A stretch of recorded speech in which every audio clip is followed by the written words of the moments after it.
ईमानदारी और सच्चाई है आपके अंदर तो देने वाला जब भी देता है छप्पर फाड़ के देता है। जबरदस्त स्टोरी।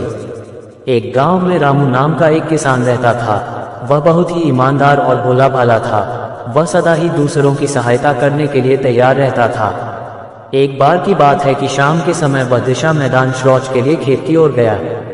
दिशा मैदान करने के बाद वह ज्यों ही घर की ओर चला त्यों ही उसके पैर में एक अरहर की खूंटी। अरहर काटने के बाद खेत में बचा हुआ अरहर के डंठल का थोड़ा बाहर निकला हुआ जड़ सहित भाग कर गई। उसने सोचा कि यह किसी और के पैर में गड़े इससे अच्छा है कि इसे उखाड़ दूं। उसने जोर लगाकर खूंटी को उखाड़ दिया। खूंटी के नीचे उसे कुछ सोने की अशफियां दिखाई दी। उसके दिमाग में आया कि यह पता नहीं किसका है, मैं क्यों लूं, अगर ये अशफियां मेरे लिए हैं तो जिस राम ने दिखाया वह घर भी पहुंचाएगा। जय राम देख अपने ओहे घरे पहुंचे हैं। इसके बाद वह घर आकर यह बात अपने पत्नी को बताई। रामू की पत्नी उससे भी बोली थी। उसने यह बात अपने पड़ोसी को बता दी।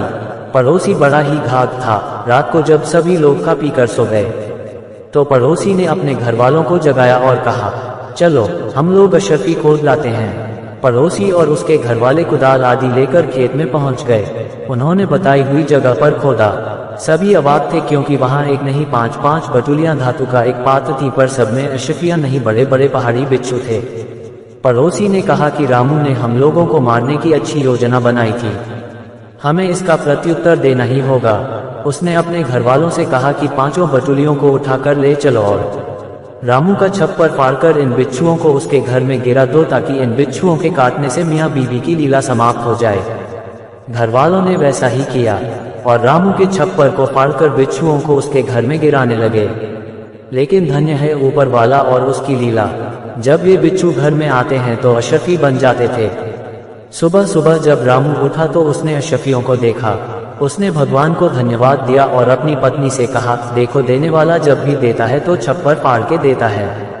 दोस्तों, अगर है स्टोरी अच्छा लगा हो तो स्टोरी को लाइक कीजिए और YouTube चैनल को सब्सक्राइब कर दीजिए और घंटी का निशान दबा दीजिए ताकि कोई भी स्टोरी अपलोड करूं तुरंत आपके पास नोटिफिकेशन पहुंच जाएगा। और Facebook पेज को फॉलो कर दीजिए और कमेंट्स में आपको क्या अच्छा लगा जरूर बताइए। धन्यवाद।